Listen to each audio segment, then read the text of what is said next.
We have been talking about the love of money in this season of Thanksgiving, where we are grateful for abundance. Sometimes prosperity can be a curse if it is not viewed properly, and that is what we're addressing now. It is difficult because there are so many variables, there are so many sins, there are so many viewpoints in this broad spectrum of what we call life, especially with regard to work and money. On the one hand, there are those who want someone else to live their lives for them, and that they work and then they just give the money to them. We know that as a welfare state. And of course, it is our conviction that we encourage people to be self-sufficient, to stand on their own 2 feet, if at all possible. Other than that, you control their lives to a measure, and they also control your lives to a measure, because in effect you begin working for them. Now, there's another hand. There are those who work and prosper, and money becomes the end purpose for their existence. They want the money in the bank. They want the power that it has to get and maintain things. And so it becomes, in effect, their God. And when that happens, prosperity is a curse. Now, there are those who think that gain is godliness. Gain sometimes can be a manifestation of godliness, a part of godliness. It can be a blessing from God to have. But it's only a blessing if you utilize what God has given in the proper manner.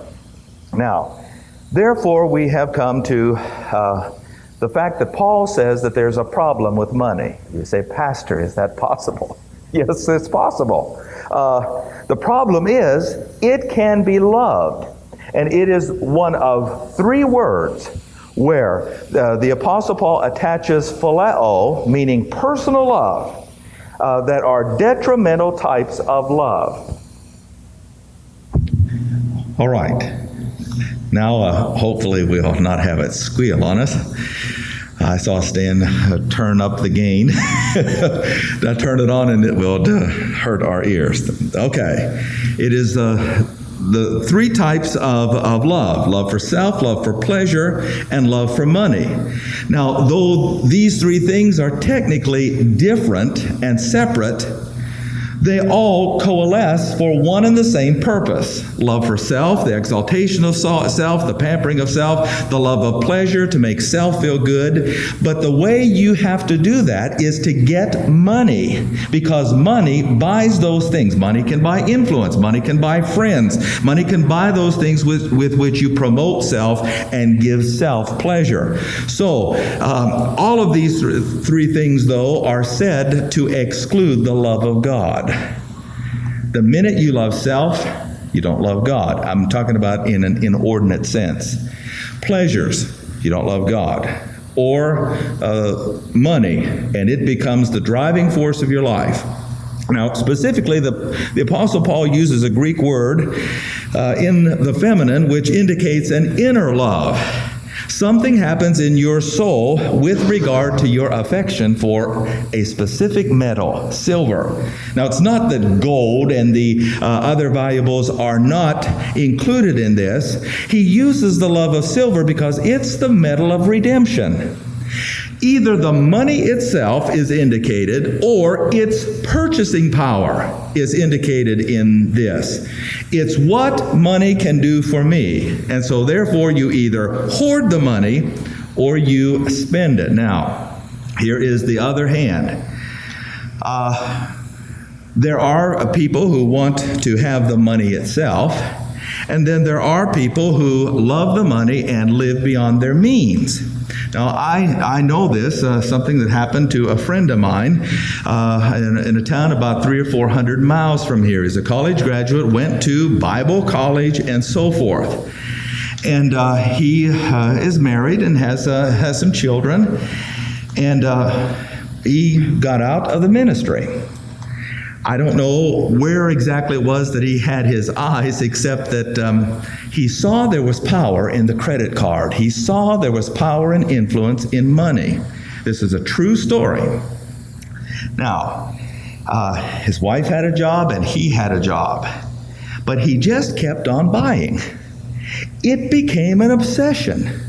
It was worse, shall we say, than a lady at Christmas in the shopping malls. It was, see, I'm being sexist there. I'm sorry. I apologize. Anyway, you know what I'm talking about. And as Richard Nixon used to say, in your heart, you know I'm right. But anyway, be that as it may, it became an obsession. Now, here's what he did. He thought if he just had a certain amount of money in the bank, that would keep him safe, and that he could buy on the credit card. And every time he got this urge, this itch, which needed to be satisfied, he would go out and use a credit card. Not only did he have all of the major ones all the way to the limit, he would go to the store credit cards, and he had those all the way. And instead of paying them off as it came, he would only pay the minimum with 18 to 21% interest each month on the 1,000 or more. Well, the wolf came to the door one day, and it caught up with him. He was living beyond his means. He loved money. And in effect, all of the creditors became due, and he couldn't pay his bills, and they, in effect, filed bankruptcy and so forth. And he had everything that money could buy, but he could not. He was living above and beyond his means. You see, if you can't pay for meals or pay your bills, and you have in effect, and this is what he did, you have cable television. It seemed to me like, you see what I'm talking about?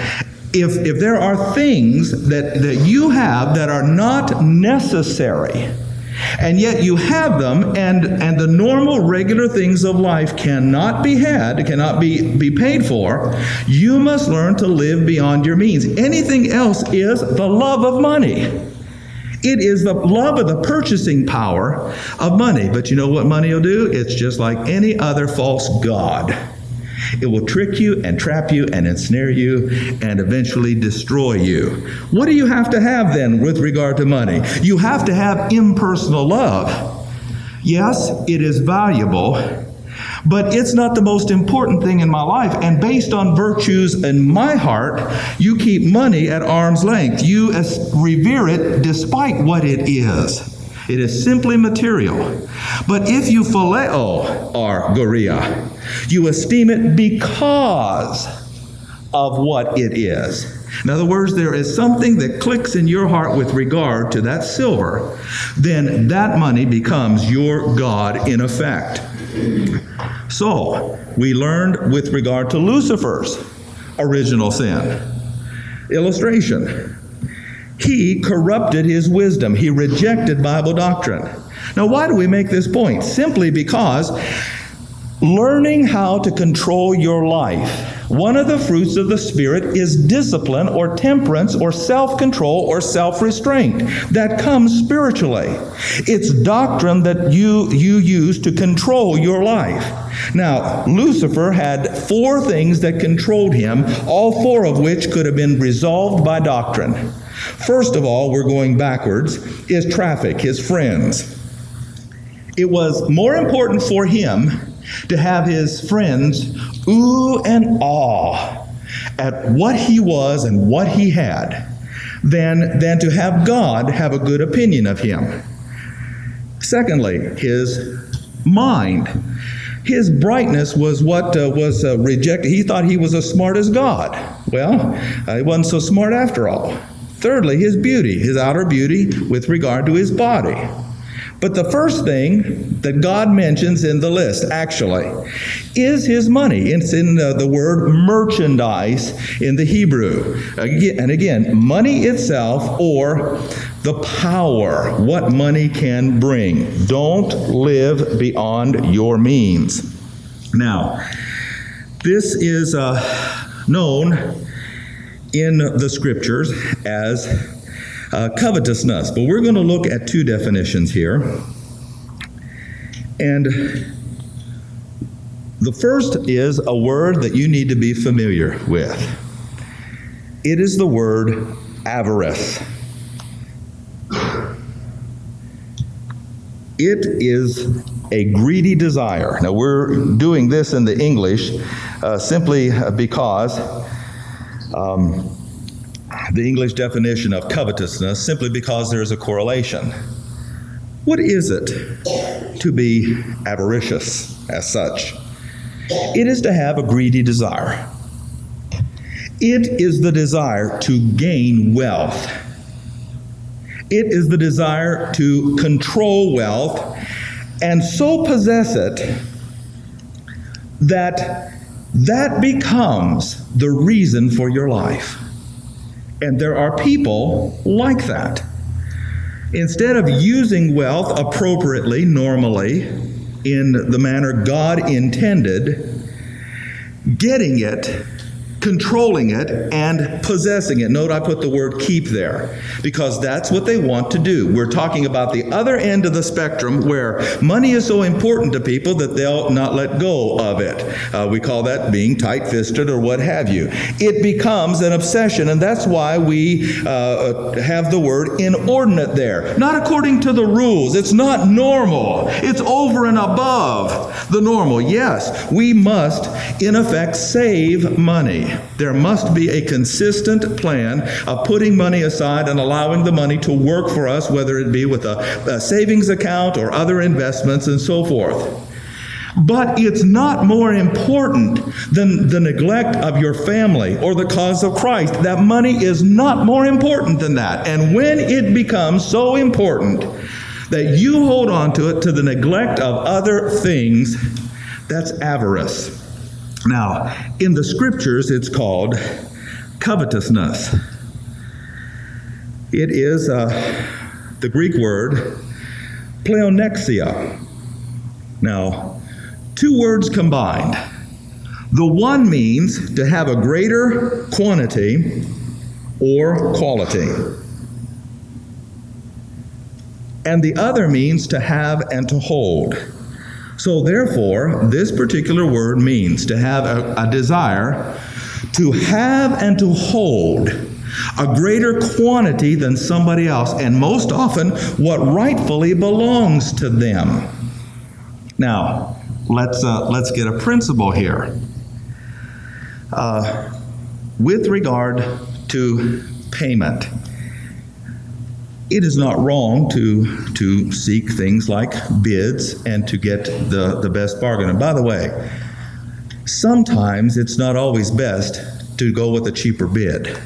You all understand. Sometimes it's not always best to go with a cheaper bid. But here's where covetousness comes in. If you were to do the job, how much money would you expect? Okay? Do you expect people to pay you so much money for a job that you do? Yes. Okay, turn it around. Another person does the same job and you're supposed to pay, and you say, I'm not going to do it. What is that? Covetousness. Do unto others as you would have them do unto you. That's covetousness. If you want to withhold and being chintzy and so forth, and we call it Jewing down, what would you take it for? What would you do the job for?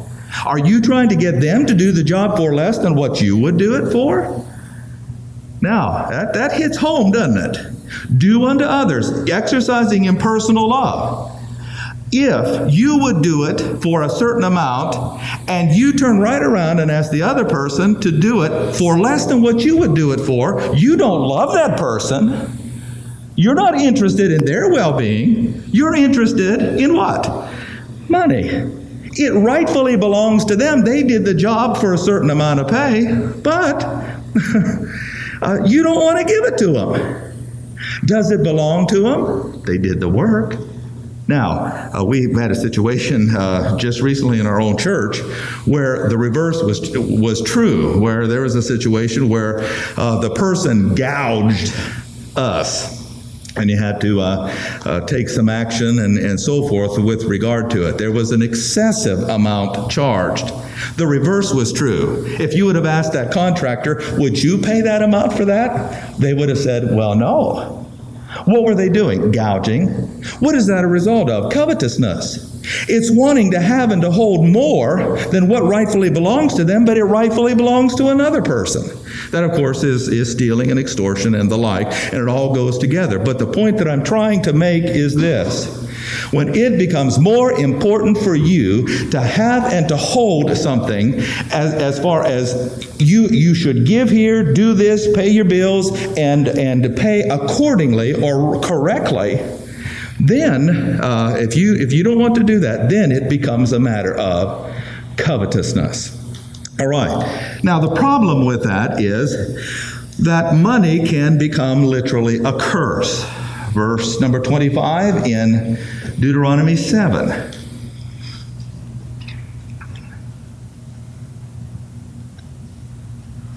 The graven images of their gods you'll burn with fire. You'll not desire the silver or gold that is on them, nor take it unto thee, lest it be a snare to thee. It's an abomination to the Lord thy God.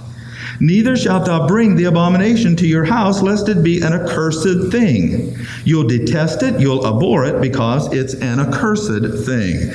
Now, I think we might touch on this just a little bit later as well, but it means a thing that is devoted or dedicated to something other than the cause of God. That's why it's accursed. It is used for something other than the cause of God. And we'll get back to that in just a little bit. The first thing that we want to do, therefore, is to see what this sin can really do to us in our lives. Turn with me to Colossians chapter 5. We'll address the accursed thing here and more in just a little bit. Colossians chapter 3, verse 5.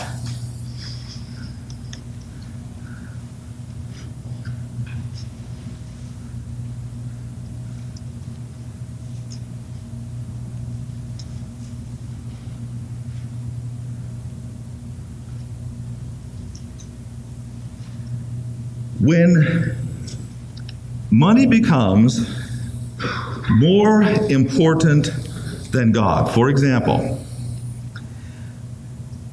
this person that I referred to just a little bit ago, you know what was one of the first things that happened to him? His wife began noticing they started giving less and less to church. He was the treasurer of a church of 800 people. And he handled their finances immaculately. But when it came to his own, he wanted to compete with other people with the things that they had, and he wanted to keep up with the Joneses, and he found a way to do it with that credit card. And it caught up with him. And but she began to notice that he began paying less and less to church. And of course, there's the key. If you do not put God first in your life, with the first fruits of your increase, should come off the top, not God second, but God first. Eventually, what is going to happen is that money, silver will be your God, and God is going to, as it were, tap you on the shoulder and say, hey, wait one second. This is not my system. You want me to bless you, and yet you forget about me in your life. I give you the abundance. That's why sometimes, please do not misunderstand, but sometimes Thanksgiving Day is an abomination to God. Are we thankful? You bet I'm thankful for America, but it's an abomination. The prayer is good food, good meat, good God, let's eat and finish up so we can watch the football game. You know, that is about as much as the day of Thanksgiving means to most people. They're unsaved. They don't care about God. They just want to live for self and live for pleasures and so forth. Now, this particular thing can become idolatry. Note the word pleonexia. Chapter 3, verse 5. Mortify your members which are upon the earth. Fornication, uncleanness, inordinate affection, evil concupiscence. and covetousness. Now note the three words which follow that. Which is idolatry. Now that's why I connected us with the verse there, the two verses in Deuteronomy chapter 7. Their gods were silver.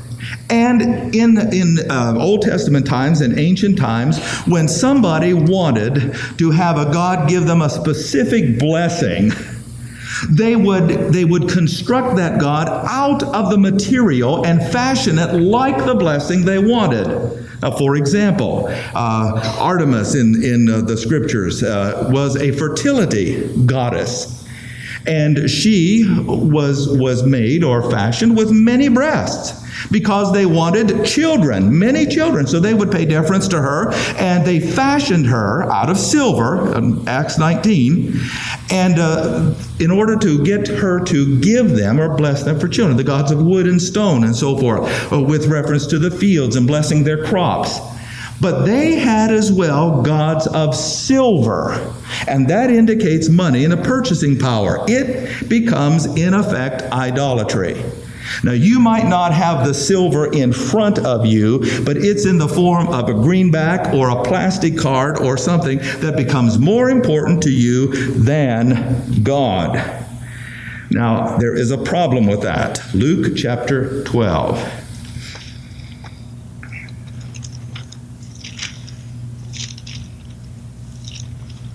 Luke chapter 12. Jesus Christ is speaking on the sin of avarice or covetousness. Verse 15. And he said unto them, Take heed, beware of covetousness, for a man's life consists not in the abundance of the things which he possesses. Let's just stop right there. You see, God can bless you with an abundance, but if that abundance becomes the end in itself, you've taken your eyes off the very source of the blessing. God can cut it off at any time. And that's the point Jesus is making. Yes, God has blessed, but you better be grateful for that prosperity, and you better utilize it accordingly. Because your life, Jesus Christ had in effect nothing, and he is crowned with the highest crown, a name above every name. You can have everything and be a loser in eternity. Everything this life affords. Verse 16, he spake a parable then. The ground of a rich man brought forth plentifully. He thought within himself, saying, What shall I do? I have no room to bestow my fruits. This will I do. Pull down my barns, build greater. I'll bestow all my fruits and goods. I'll say to my soul, Soul, you have much goods laid up for many years. See, it's security. I don't need God. I've got money. I'm storing it away, and that money is going to protect me, give me health and welfare from here on. But God said something.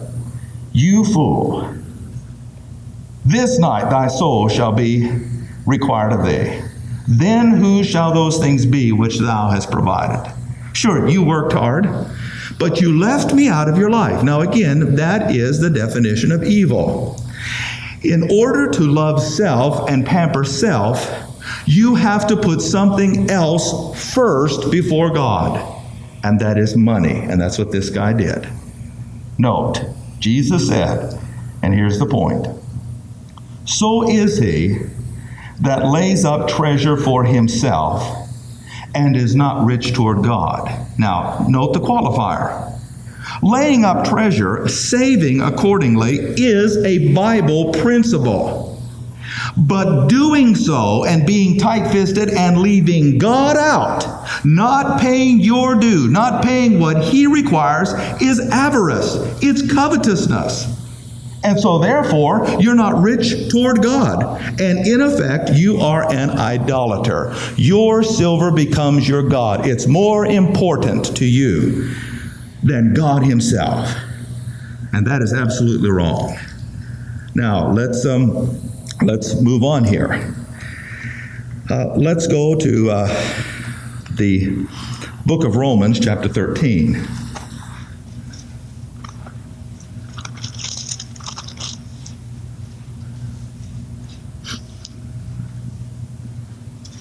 The book of Romans, chapter 13, starting with verse 8.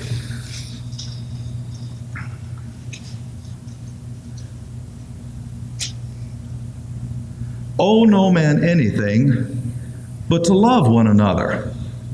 For he that loves another hath fulfilled the law. Just a point here with regard to owing. If there is something due in your life, whether it's a spiritual or a material requirement, it is a good testimony to pay. Now, why does he say, owe no man anything?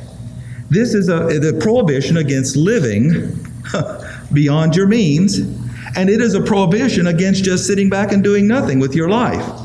You see, if you're on welfare, you expect somebody to owe you something without working for it. That's wrong. But on the other hand, if you have it and you don't want to pay it, you want to gyp them out of it, you don't want to pay your fair share, and so forth, then the bill is still owed, the payment should be made, and you, in effect, on either hand, are not loving the other person. They have a wolf come to their door every month. They have bills due, mouths to feed, clothes to put on kids, and that is not love. The system is, if you bought it, you should pay for it. And you should also, and here's the kicker, you should also want to pay your bills. You see, it's a greedy desire. Boy, I wish I could gyp this guy out of this. Wish I could Jew him down. And sometimes that's why I know that some do not understand why I don't even like for churches to ask for discounts. If they offer it, that's fine. If you can get it legitimately, that's fine. But you're asking a man to take a percentage less than what he requires everybody else. What's the matter? Your God isn't big enough to pay the full bill? He is big enough. And so we don't go at our church poor mouthing. If we can't pay for it, then we don't have it. That's the point. Now, I want to qualify something else right here. There does come a time when we know God wants us to move forward, and you may not have it. And so therefore you take it by faith that God wants you to do it and that He'll provide our needs. Now that's another option and another category of life. But you simply have to know and to understand. Okay, now note something carefully here. Thou shalt not commit adultery, thou shalt not kill, thou shalt not steal, thou shalt not bear false witness, thou shalt not covet. If there be any other commandment, it's briefly comprehended in this saying, namely, you'll love your neighbor as yourself. Love works no ill. It is the word kakos, or evil. The generic form of evil. Money is the root of all what? Evil, same Greek word. There are three of them that we can note. Paul uses this word each time consistently. It's the root of evil. You see, not only do you want to use God in enjoying His blessings without giving Him the praise and due His name, you want to use people. And that's what he's saying right here. Love works no ill to his neighbor. You're not asking for a handout. You're not wanting to try to get more out of somebody for less. You know, that always tickles me when people advertise that, more for less. It can't be. The price is what it is. It has to be paid in one form or another. And you say, but Pastor, it said right here in this coupon that it would cost me only so much money. Yes, that's true. But you go into the store and buy other things, and you know what they do to help pay for that? They boost the price on other items. There's no such thing as a free lunch. And if they have salaries to pay, and their salaries are so much a year, they've got to get that much money out. They offer that as hype to get you in. And then, as it were, they make it easier to let loose of that money. I just paid so much for this. But on the other hand, you didn't look at your bill. It was more than what you'd pay normally at other times. What did they do? They tricked you. They trapped you with Madison Avenue hype. If you only understood there's no such thing as a free lunch, it is what it is, and it has to be paid. Now, with the time we have remaining here, let's go to two portions of Scripture. One in the so-called New Testament, Mark 12.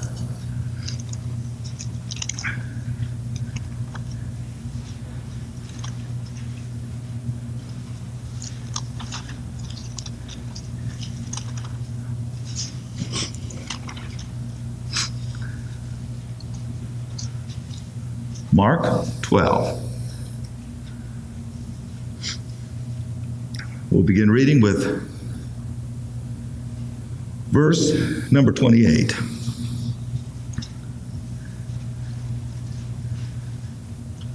Now, the Apostle Paul, in an interesting way here, quotes to us, and he's talking about money. Oh, no man anything but to love them. And then he quotes the Ten Commandments. Now, you'll note that he quotes basically the bottom five. We're going to look at the top five here in just 1 minute, because both of them are pertinent to our study here. Mark 12, verse 28. One of the scribes came, and having heard them reasoning together, perceived that he had answered them well, and he asked him, which is the first commandment of all? What's the greatest commandment? Jesus said, the first commandment is, Hear, O Israel, the Lord our God is one Lord. Love him, verse 30, with all your heart, soul, mind, and strength. This is the first, but there's a second. You see, the first takes care of the first 4 or 5, and the second takes care of the last. You love your neighbor as yourself. There is none other commandment greater than these. So, let's go back to Exodus 20 and look at the commandments in light of avarice. Exodus 20.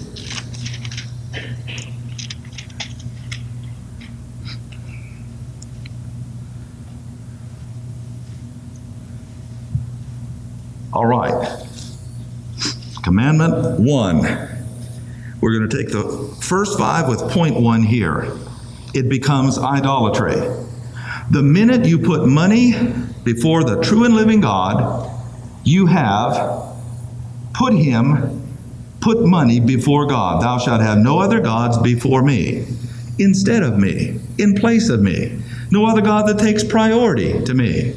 No other God, period. I'm one, and I'm the only one you need. When you put silver there, silver becomes your God, and you displace the true and living God. You'll not make unto thee any graven image or likeness in heaven above, earth beneath, the water. Bow down to them or serve them. Verse 5. In effect, when the purchasing power of money or the money itself becomes more important, what you imagine in your mind and what you see becomes tantamount the idol. Covetousness is idolatry.